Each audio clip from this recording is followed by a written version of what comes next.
this is Joseph Rodriguez, and I want to talk to you about my 2 new training programs that I just released. How to transform yourself into an effective communicator for influence, which is all about communication. It's for someone that is interested in improving their communication skills in the context of selling, relationships, business, dealing, any kind of communication between 2 individuals or groups of individuals. This training program is a net result of many years of reflection and experience that I have, 10 years in corporate, 10 years in entrepreneurship, working with many different businesses, coaching clients, consulting clients, to figure out what makes an effective communicator for influence. Influence on an ideological shift, influence on a buying decision, influence on various elements of persuasion, to create a scenario where it's win-win, win for you, win for them. A lot of us have a hard time articulating, but we have a lot of information contained within us. This program is designed to help you shift internally. That's why it's called How to Transform Yourself. The work you do within yourself as a result of this program will bring out a more natural form of communication that is authentic, while keeping into consideration best practices. Not tactical what to say, but best practices when it comes to communication from the perspective of influence. We're not interested in just sounding nice. We're interested in communicating in a way that delivers value and a message effectively, like the way I do in my videos, from the perspective of influence, benefit to the other person, real value in influencing buying decisions, deal making, or any kind of positions where you have to articulate certain points, where you have to help the other person understand and receive the information in a way that's beneficial for them.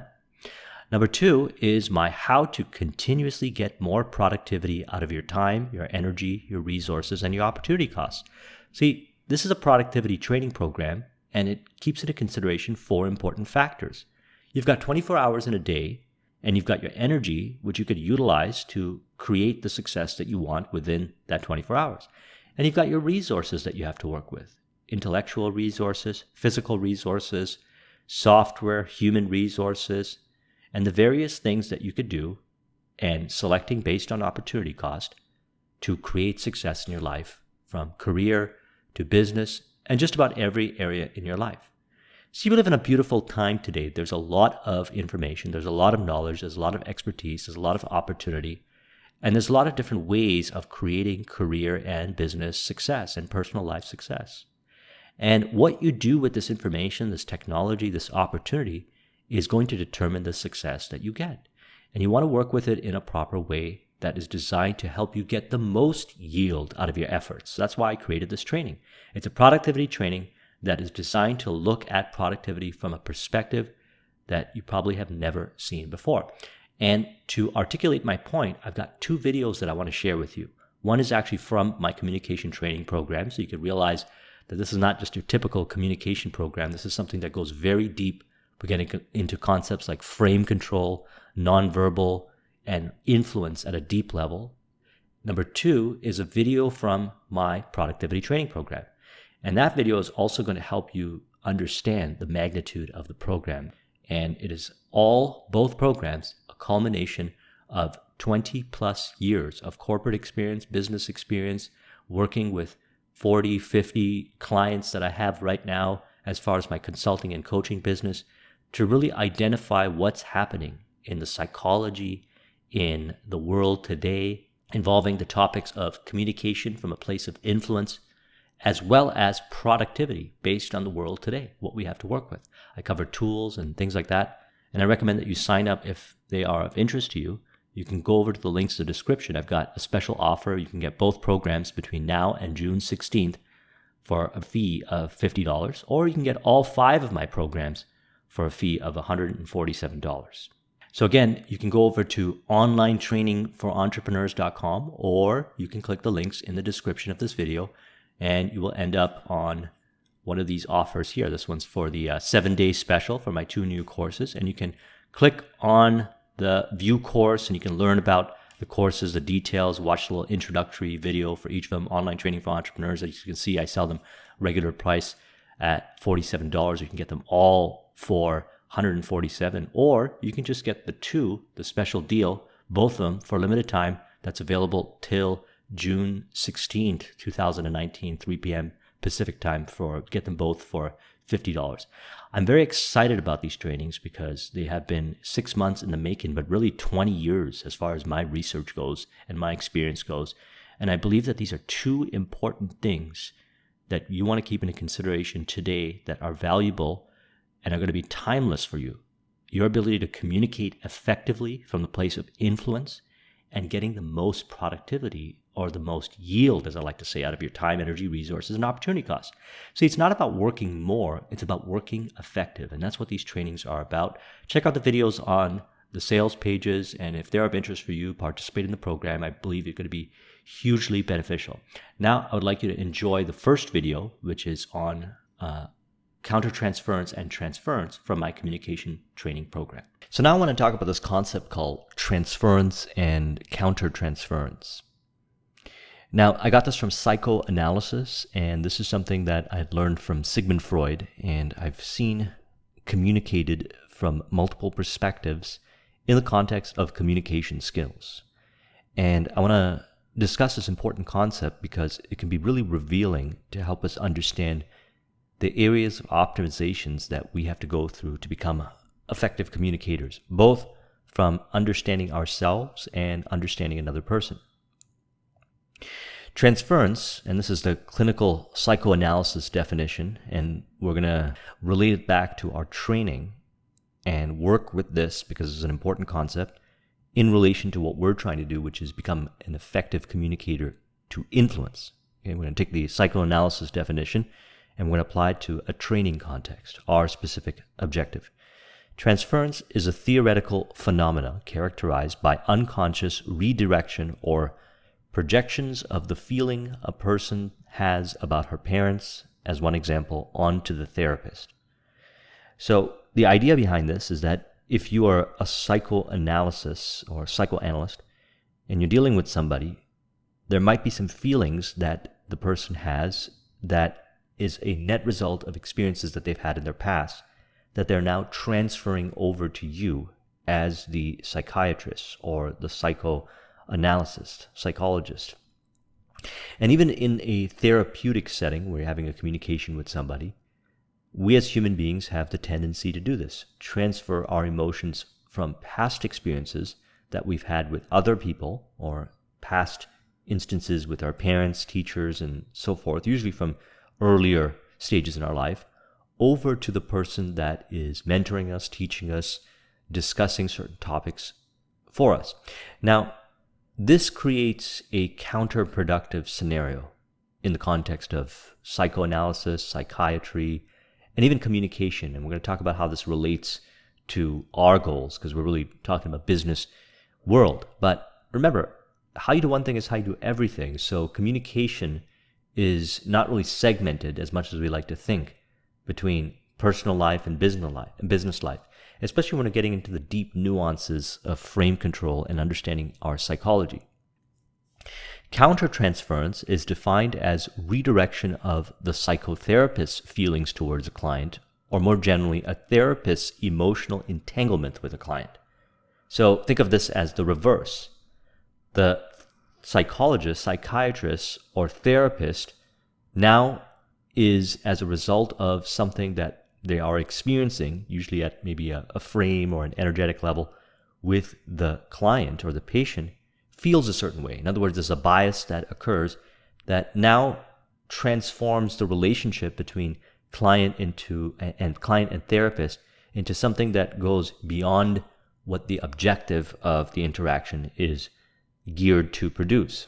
So as a result of certain feelings that come up, and we look at transference and countertransference, based on both the psychologist or psychiatrist or therapist and the patient or the client, based on feelings, vice versa, coming up as a result of the experience together, the relationship is now transformed into something else that goes against productive outcome of what is looking to be achieved from the interaction.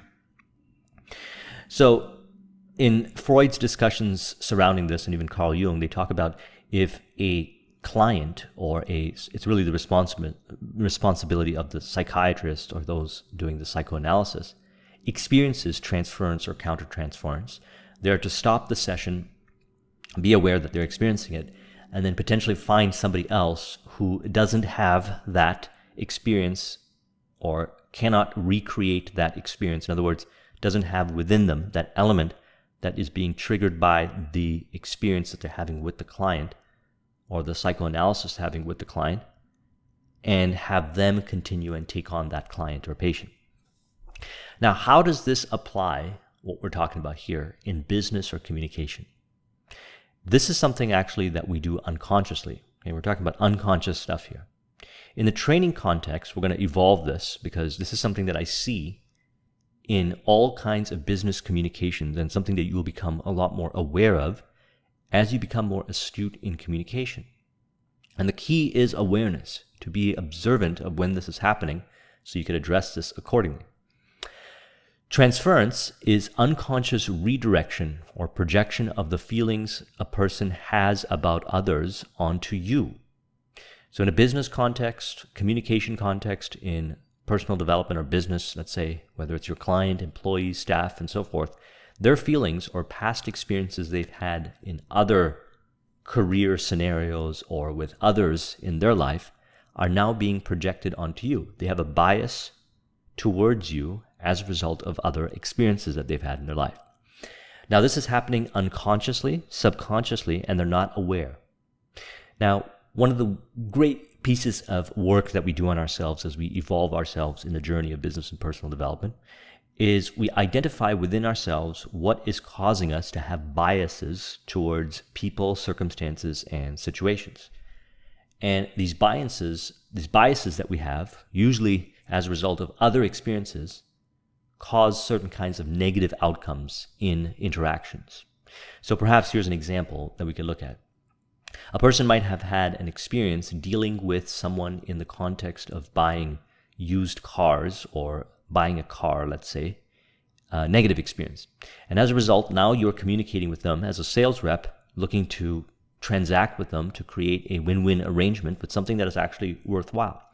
Now all of a sudden, they have experiences, flashbacks, certain emotional reactions to your communication in which they feel that they're in that same kind of scenario. It's revealed in their energy and in their body language. Now, in these kind of scenarios, you have to become aware of it, because if you're not qualified to be able to deal with them and really understand how to communicate with them in a way that creates an effective outcome, you might not know what's going on, and you might try to add pressure or anything like that to make the sale go through, because all of a sudden it seemed to be going by really well, and then all of a sudden they responded emotionally a certain way. And as a result of the interaction won't be favorable, might not go through the way that you want it to go through, which is a win-win outcome. So in that regard, you might want to go and get somebody who is better trained or has the ability to not trigger that kind of response in this person. Now, many different ways of doing this. Perhaps they feel more comfortable in dealing with a certain kind of person, or a person that will communicate in a certain way, and it's important for you to be aware of this, because that's going to influence the buying decision. Now, the same thing applies in a work scenario or a dealing with clients scenario and so forth. We feel more comfortable dealing with certain kinds of people. Now, that doesn't make them wrong, and we're really dealing with human complexity here. Everybody is on the journey of raising up consciousness.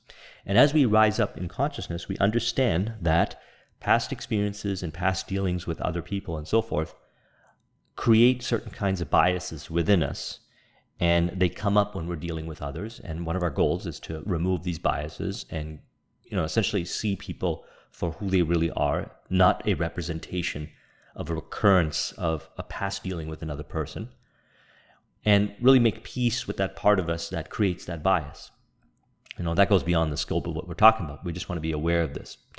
Number 2 is countertransference. So in the context of what we're talking about becoming an effective communicator, is unconscious reactions to a person that are determined by your own life history and unconscious content. So you might have a bias towards dealing with certain kind of people, and it could be for various reasons. Okay, vendors, clients, staff, and so forth, based on past experiences that might not have anything to do in the business context. You could be projecting your fears, your emotions, your insecurities onto the person, and biases onto the person that you're dealing with. And what that is going to end up in as a result of is not the interaction going in a favorable win-win outcome. You can start dealing again with somebody and it can go really well. Then all of a sudden, there's something about them that triggers a part within you that causes you to emotionally feel a certain way about the interaction, which may or may not be valid. In this case, we're talking about it's not valid in the sense that it's not going to help them and you make the deal forward, but it's valid for recognition that you're experiencing this feeling and that you need to address this. And it's unconscious content. So a lot of times we might not be aware that we're feeling this way. And this is why all throughout this journey of becoming an effective communicator, we have to take notes and really understand what is going on within us. If you feel something when you're communicating with someone, it's important to take a note about that and figure out what's really going on within you. Now, the key to transference and countertransference is they feel what you feel. They feel what you feel. Remember we talked about taking responsibility? So somebody who's really masterful with working with everything that I'm talking about here, which again you get better at with practice, and understanding the concept of transference and countertransference, can become really present and aware to the emotions of what's going on with dealing with the other person and know how to adjust the conversation. Remember, all in how you frame it and body language and so forth, to be able to break through that other person from a pattern of transference, or within yourself, a pattern of countertransference while you're interacting with the person. So they feel what you feel. So fundamentally, when it comes to business interactions or communicating with others, from the perspective of what we're talking about, you want to keep a lighthearted vibe and a sense of focus, presence, and have a certain level of warmth in the communication.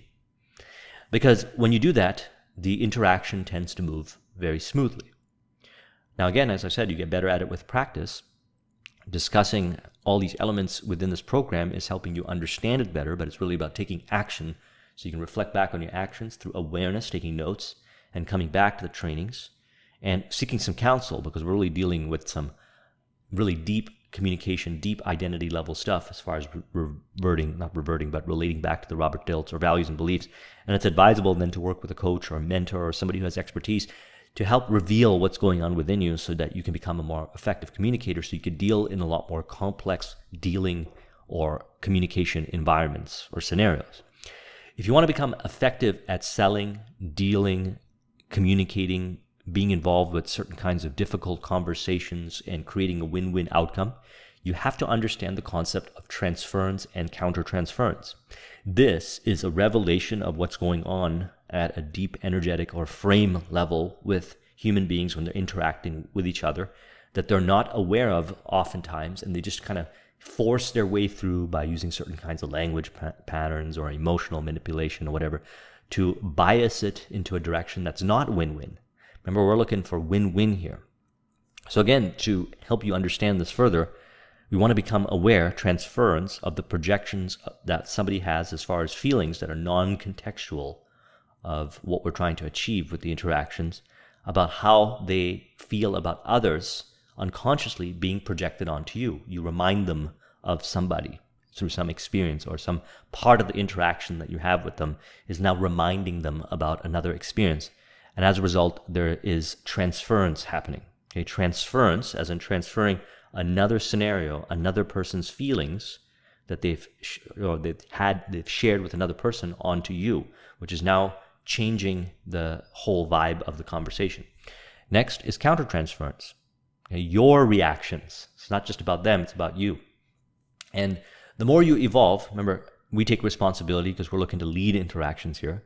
What they feel, what you feel. So the more you keep within your frame the interaction elements related to the outcome in a way of being aware that this exists and knowing how to adjust it and resolving deep identity level and values and belief elements within yourself, the more open and empathetic and compassionate and understanding you will be when you are interacting with people. And as mentioned all throughout this program, those that are effective communicators are great listeners and understand people at a deep level, very, very deep energetic level, emotional level, frame level. And from there, they build like and trust and connect to where a person is and bring them to a resolution, help them solve a problem, help them understand a solution and so forth. A lot of times stimulate in the person they're communicating with the idea and the insight so that they articulate what it is that they're trying to solve and even relate it back to you. And that comes from practice of communication skills that we talk about, plus keeping in consideration this. And the reason why I put this in here is because this is one of the major reasons why I find those that are selling or dealing or communicating, really broad array, because that's what this program is about, communication in general in a business and career context. This is one of the areas where people fail at the most when it comes to becoming an effective communicator. They have not resolved issues within themselves from past, and they bring it into the interactions, or they don't recognize that others have not solved issues in their past and might be bringing into the interactions, and take responsibility to create a place of understanding and empathy to evolve the interaction. Awareness is very important when it comes to transference and countertransference. When this is occurring, there's usually a sense of tension. All of a sudden, you're feeling tension. Now, when tension occurs, it's important to release the tension. You get good at it when you are leading the interaction. You've got a frame. Is you relax yourself. Or even if you have to take a moment and maybe take a 5-minute break and so forth, tension needs to be released, because we're not looking for tension-based, high-stakes, kind of pushy kind of conversations that is what we usually traditionally think dealing and business interactions that have a lot of complexity are like. We're not thinking of that's the only way of doing things. We can evolve where we can have less tension and more outcome. Now, obviously, there are going to be situations that are going to be a lot more complex than others. So there's going to be some tension, but it's important to understand that when tension occurs, it could be related to transference or countertransference, and thus we want to adjust accordingly. Unnecessary conversation topics will relate to transference and countertransference, because if you're dealing with someone in a business context and you're bringing up certain kinds of issues or certain kind of elements, usually politics or something like that, will create unnecessary tension and transference and countertransference, and that will totally take the conversation of the objective outcome that we're looking to achieve. Your choices of words are very important. It's always important to speak eloquently from a place of positivity, encouragement, and be really aware on the choices of words and become good at wordsmithing. And I'm not talking about trying to sound nice just for the sake of sounding nice so you can impress people. I'm talking about understanding and being reflective that a person sees reality a certain way, and they might have these experiences that they've had in their life, and with each person is different. And then being able to adjust your communication where the recipient of the communication is receiving the information really high fidelity. Body language is very important. We talked about body language in the body language section, nonverbal communication. Study body language and get involved with the nuances, but really understand that this is about communicating from the core. So a lot of the work is done at an identity level, at a subconscious mind level, values and beliefs level. And then what it does is it projects a certain kind of body language that is lighthearted, it's dynamic, it's a little bit more animated, it has a sense of excitement. Because remember, what you feel, they feel. So you have to govern these things. So be aware of these things. So tension, okay, when you feel tension, they're probably going to feel tension. Unnecessary conversation topics evoke certain kinds of responses that might not be favorable. Our choices of words, body language, and always remember the 3 things that we learned from the charisma myth by Olivia Fox-Cabane. Discussion I did on that. Power, presence, and warmth. We want to be specific. We want to be clear. A whole chunk of this training is about specificity and being clear and present. We want to be present to the interaction, so we want to be feeling. Okay, countertransference and transference is something that you feel. But if you're not present to the other person, you won't be able to feel that they're having an emotional experience that is not positive. And as a result of it, it'll break the communication, it'll break like and trust, and it won't help us achieve the outcome that is in our favor and in their favor. And a certain level of warmth. So that's the lightheartedness part, the releasing the tension. So take responsibility for how you feel, because how you feel, they will feel. So again, as mentioned all throughout this training, this is a training that goes very deep into deep elements of communication. Don't expect that others have gone through the same kind of training or understand these kind of concepts. In fact, up until me creating this training, I haven't really found a training out there that has gone so deep into this kind of discussion. There are a lot of books and trainings out there on more of a surface level communication, which is important because you can work with those in relation to this, in tandem with this. This you got to go through this, in my opinion, first. You can understand what's going on at a deep level. So not a lot of people who would have gone through a program like this or trainings, they might not understand this stuff. So it's important to realize that if you take responsibility and you work on your stuff within, you become clear within, you adjust what's within yourself at a deep identity level, subconscious level, values and beliefs level, you're not going to end up in scenarios as often. And if you do, you'll be able to go back and adjust within to bring a certain kind of energy in which somebody then welcomely goes into your frame to create a more influential conversation that's related to a win-win outcome. Hope you enjoyed that video. And again, if you want to take advantage of the special offer, which is available till June 16th, 2019, 3 p.m. Pacific time, you can get both trainings, my communication training and my productivity training, for a low fee of $50, or you can get all 5 of my programs for $147. I also want to share with you another video. This one's from my productivity training. Enjoy. Opportunity cost. So we talked about time, we talked about energy, we talked about resources. Let's talk about opportunity cost, because this is where you make a decision. As an entrepreneur, as a career professional, as just a person living in reality, you're always faced with choices. All the time. Always. And the decisions you make, the choices that you choose to embrace and participate in, is going to determine the results you get. It's like that. You become what you think about. Which is why my favorite book is Think and Grow Rich by Napoleon Hill, because how you think, how you believe reality to work, and at this stage, I have faith that you are experiencing a shift in your perspective to a higher degree, or you're building and enhancing upon what you already know so that you think a certain way. And then when you think that way, which is an optimal way, what you're going to find yourself doing is automatically behaving a certain way. And the behaviors are going to influence your environment. And you're going to create more success as a result of the influence that you have in your environment based on the behavioral change that came from a way of thinking. And the best thing about being a human being is that you can choose your thoughts. So opportunity cost is essentially choosing your thoughts. Now, opportunity cost is borrowed from the principle of investing, principle of real estate investing. And the goal is to essentially pick and choose, and not necessarily just real estate investing, just investing in general. Is it better to pick this versus that? If you have two choices, do you invest in stock A or stock B? Do you buy business A or you buy business B? Well, the answer to that is evaluating risk tolerance, calculating and figuring out what is the greater yield. What are you really looking for? Are you looking for a short-term return, long-term return, medium-term return? Is it something you're really passionate about? Does it fit under the category or principles of your ethics and morals? There's a lot of different variables before you make a decision as to what you decide. And so what we want to do is we want to become more cognizant of this. So let's discuss this in detail. Opportunity cost represents the benefits an individual, investor, or business misses out on when choosing one alternative over another. This is why I really believe we need to become clear on our vision. And I always refer back to the Robert Dilts model. Because the Robert Dilts model, on the top, you create your vision.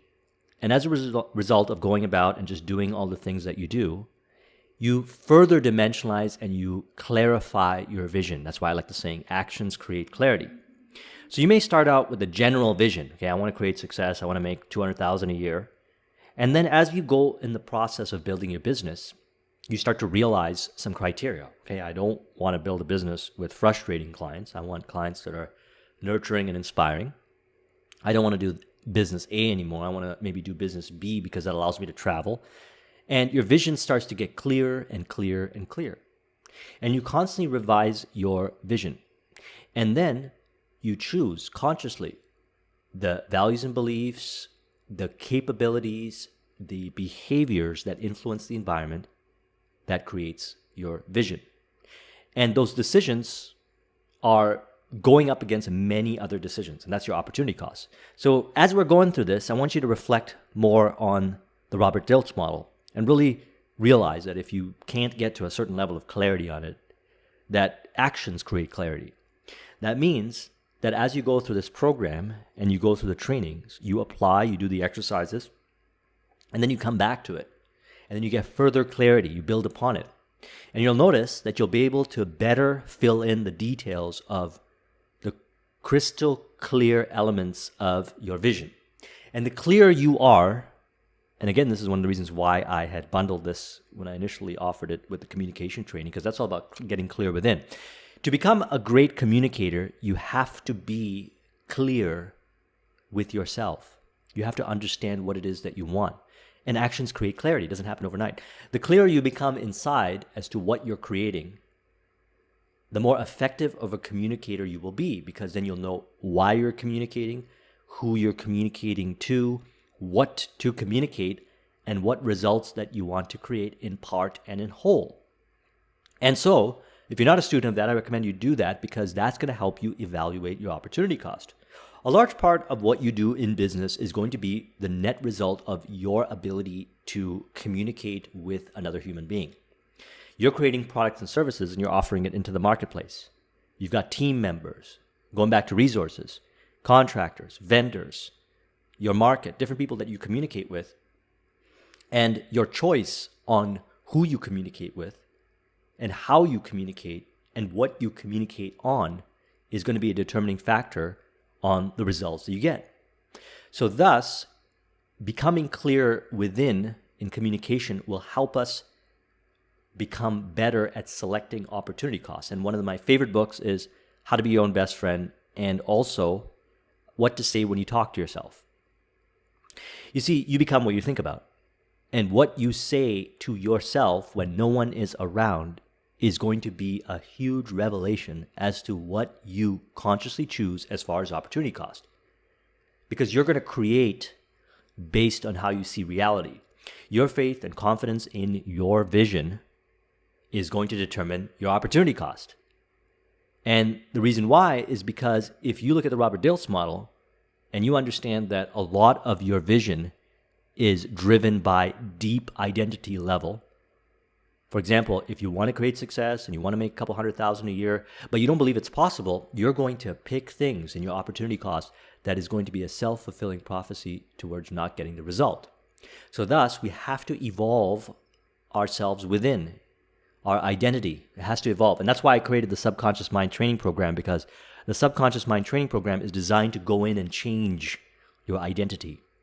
So you got your vision and your identity, the deep identity level. And another good book to read is Maxwell Maltz's book, Psycho-Cybernetics. Your self-image governs your reality. Once a person hits a certain level of acclamation of maybe making a couple $100,000 a year, they will always remain like that.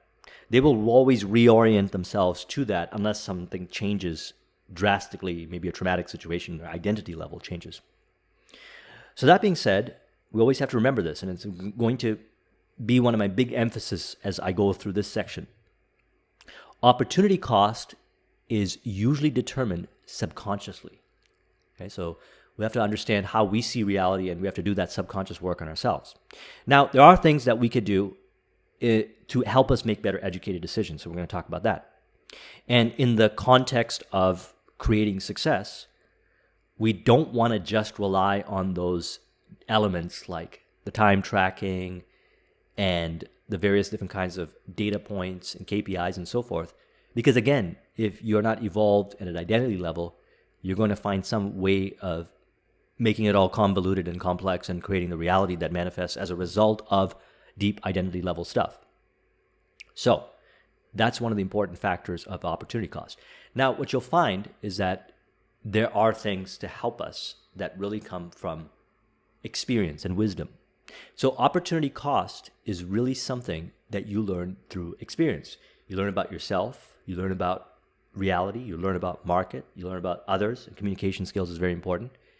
And you're able to select opportunity cost or select whatever it needs to be selected in the most efficient way, factoring all kinds of variables to make your vision become a reality, one versus another, by it's seemingly automatically factoring in tons of variables. One of my favorite sayings is a German saying. It's a military saying, actually. It's Fingerspitzengefühl, which means fingertip feel. And I learned that from Robert Greene's 33 Strategies of War. And the idea is that masterful war generals have principles, strategies, systems, ways of navigating the battlefield, but the answer of how they execute depends on the dynamic of the present in the battlefield. Thus, when you acquire wisdom, understand that you will get better at opportunity cost because you'll be able to know how to navigate the present.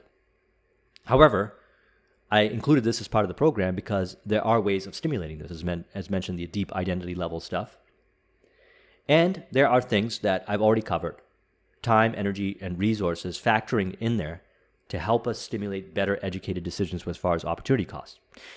When assessing the potential profitability of various investments, businesses look for the option that is likely to yield the greatest return. Okay, so this is a very grounded, universal way we can go about doing this. If your goal is to grow your business, which means making X amount of dollars per year, providing the product that's valuable and needed and is beneficial for others and all the other criteria that you have, then that should be a grounding factor. We need to look at the numbers. Because if you don't have that, then you're not going to be driven to create that, and you're probably going to pick things with your opportunity costs that are not related. And then at the end of the year, when you don't hit your numbers, you're going to be frustrated. This is as simple and pragmatic as this sounds. This is one of the key determining factors of failure that I found with entrepreneurs, is they're not oriented to the results of the money. You need to be oriented towards the money while keeping all the other considerations into factor. Why? Because that's the lifeblood of the business.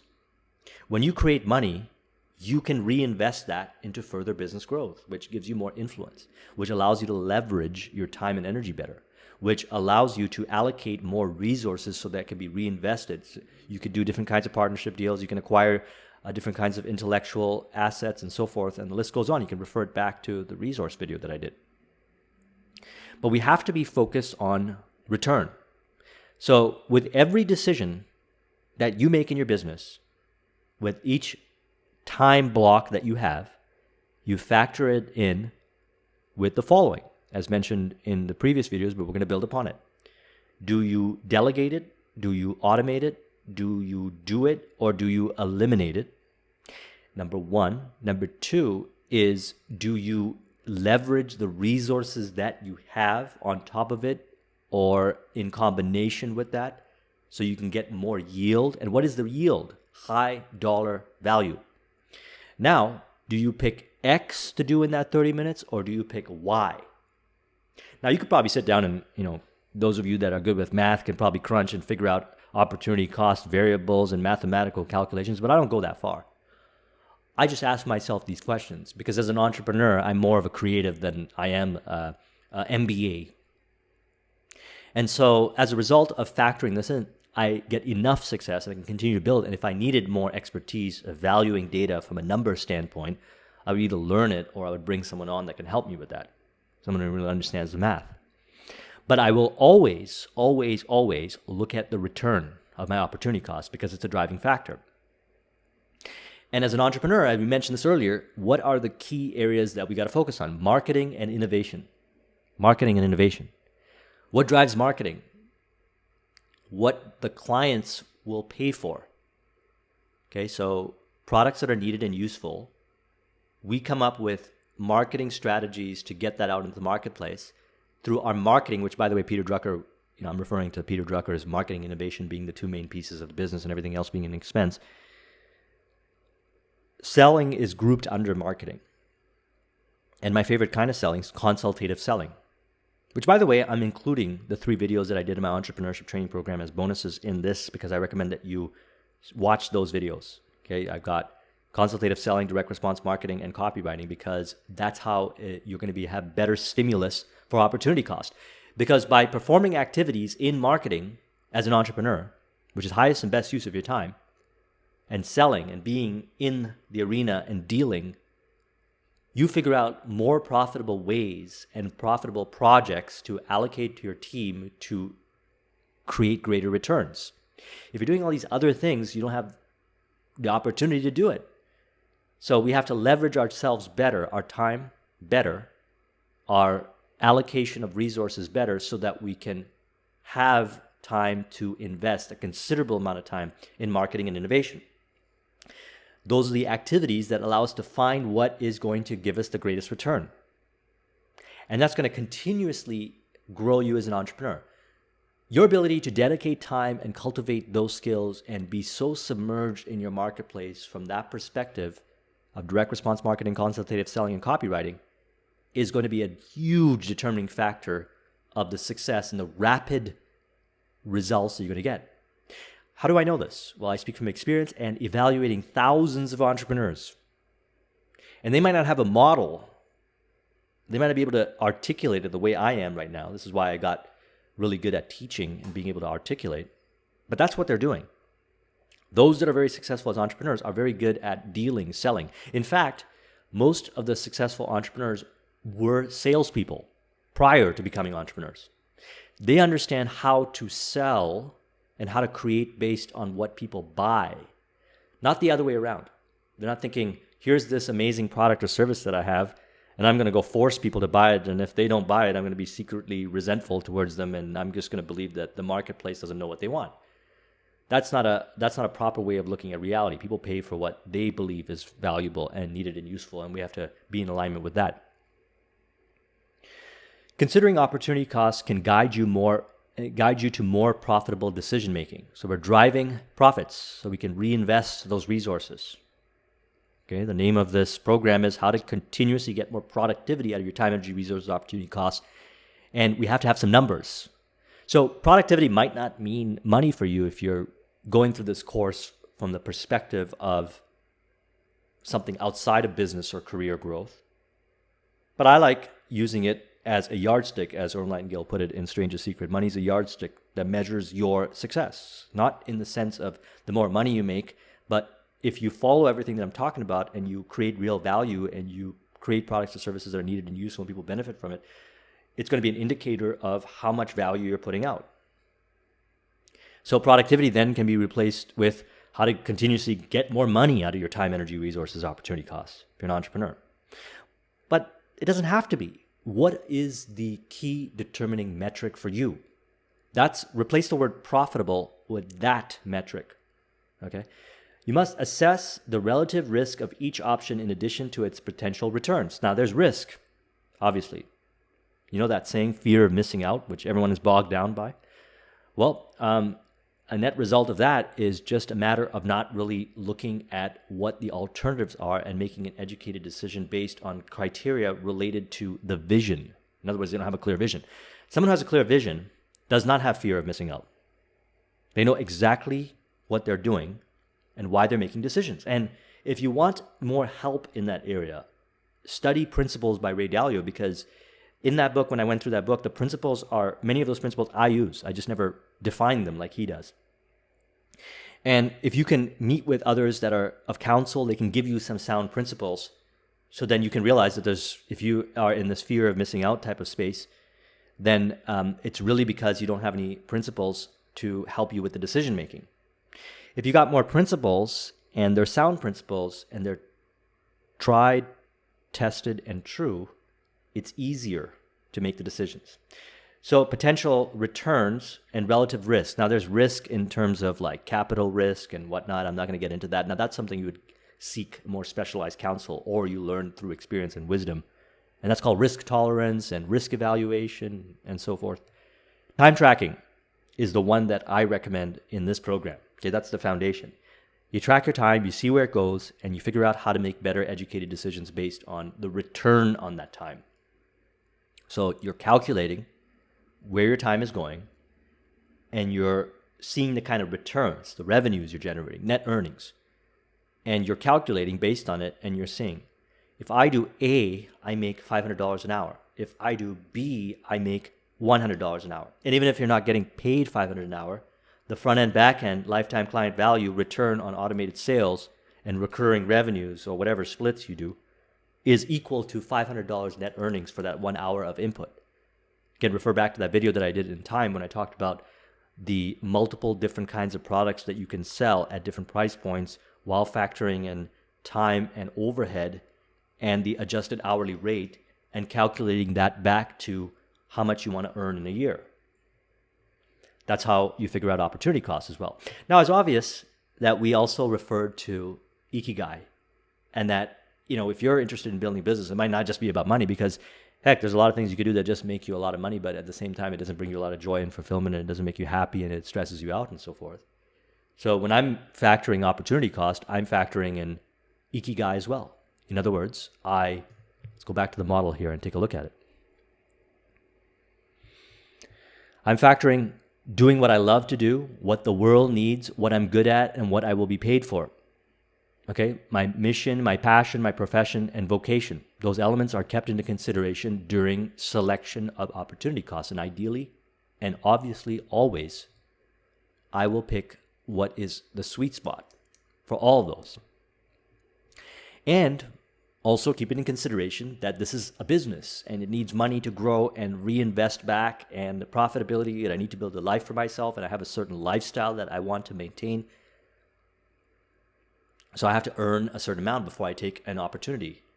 And if I don't see those returns, I'm just not going to take the opportunity. Again, these are principles. As you go through this video and you go through this entire program, one of the things that will be stimulated within you, and I'd like you to take notes on it, is principles. Because everything I share is based on principles. These are sound principles, as I mentioned earlier. You go through this program again and again and again, you're going to get more out of it because they're all principles. So create a list of principles. Now let's talk about how you can take and apply opportunity costs. Again, in summary, opportunity costs is choosing A versus B, this versus that, and this versus that with your time, this versus that with your energy, this versus that with your resources. And when combined and connected and adjusted together, it is going to be a combination of things that create greater yield. And you get better at this with practice, but I'm stimulating your mind, and I hope you're starting to see the connects here. And what you're going to notice is you're going to start to automatically evaluate based on what I'm talking about, because we've hammered it in and we really focused on it, and you've been doing the exercises. So you'll notice this even more. Now let's talk about 7 ways you can maximize your yield on your opportunity cost. 7 different ways. Number 1, track our time and place a dollar value on it based on net income.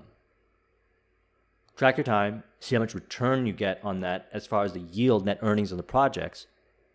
And there are different kinds of projects that are standard projects, or products that are standard products that we sell in our business. And then we can ask ourselves, okay, what's better, doing product A, B, or C versus D or E or F, and so forth.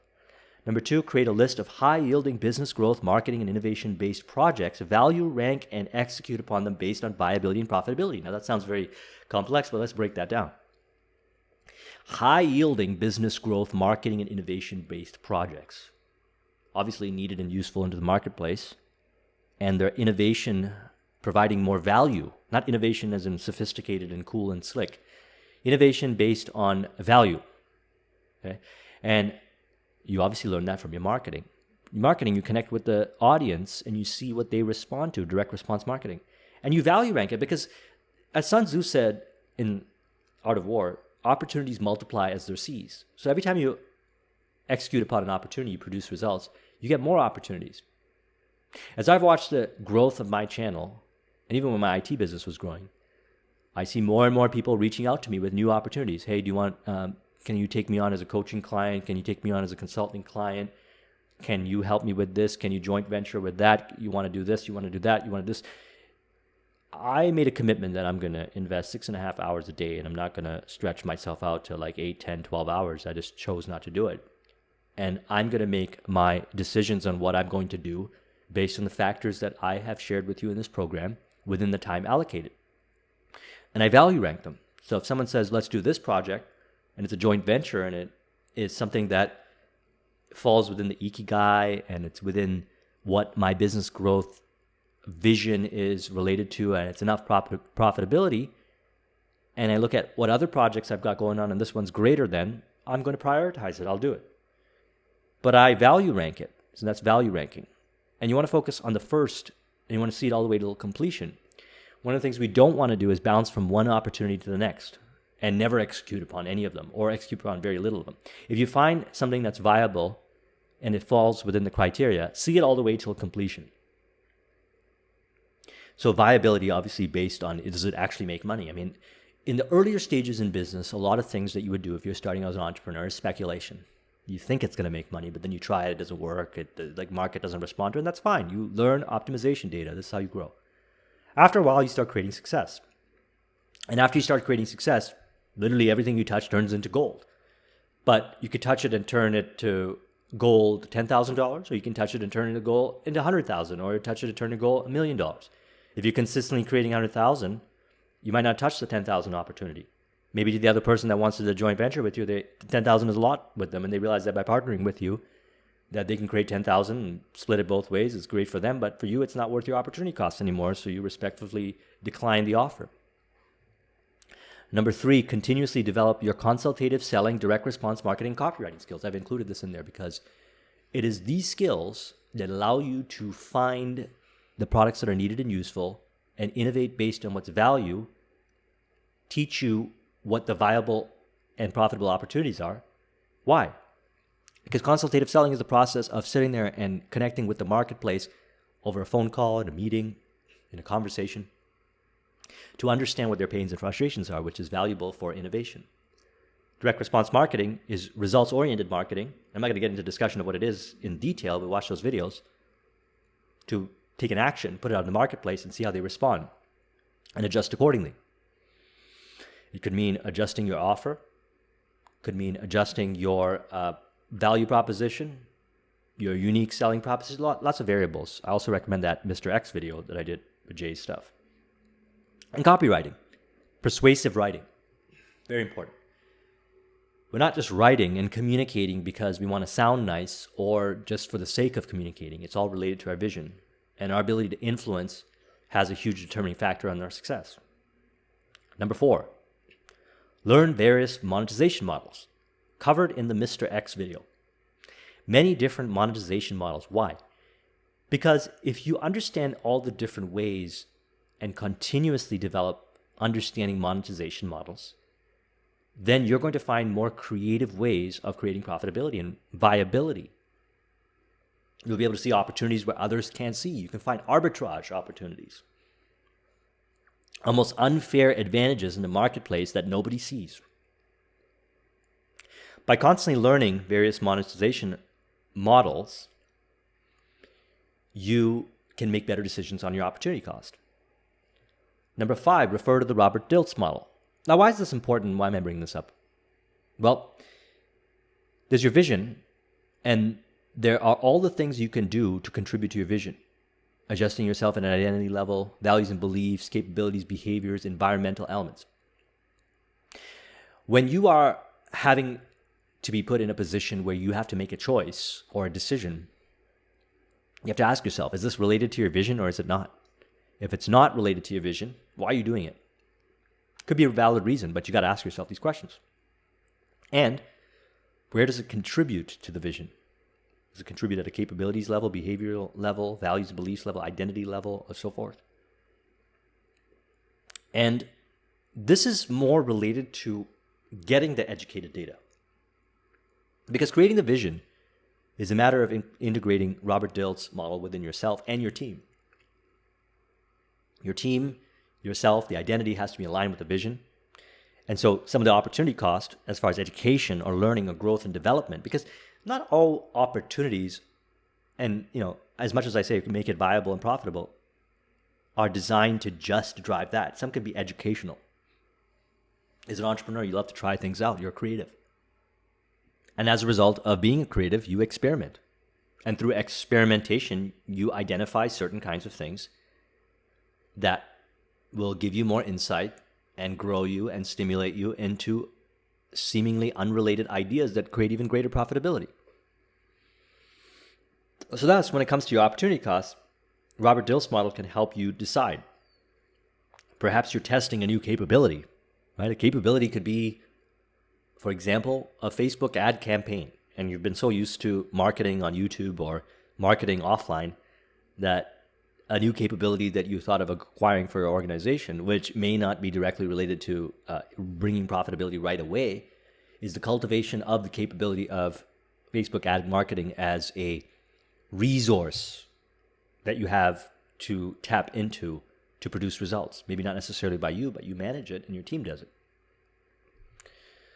Number 6, implement and track insightful data and KPIs. So in the principal section, I talk about KPIs, very important. Key performance indicators. We need to know that we're driving the business forward. If you're looking at productivity as far as fitness or whatever else you're doing, what are the KPIs? Body fat percentage, weight, how much you lift, strength, endurance. These all can be measured. And insightful data. Now, without getting too complex about that, because you can get into a lengthy discussion, there is something that you can do right now to integrate these. What I find is a lot of businesses, interestingly enough, don't have KPIs. And they're not making their decisions as far as opportunity costs to drive the KPIs forward. Simple KPIs, leads and sales. How many leads do you got coming in? And how many sales? How many of them convert? If you're not bringing in new leads, then you are not growing your business, because unless you are selling existing to the same client pool, and you could have like a few clients and that's it. Or maybe I've known entrepreneurs that have 2 or 3 clients in highly specialized business and they do really well. But it depends on the nature of your business. Now, number 7 is seek counsel. This is very important when it comes to opportunity cost. Opportunity cost is being able to have the wisdom to know whether to pick A versus B. In earlier stages, you might not have the wisdom. Although I'm giving you a lot of variables to help you with this. You might not have the wisdom, and you'll acquire the wisdom if you use the process that I'm showing and you factor in these variables and so forth.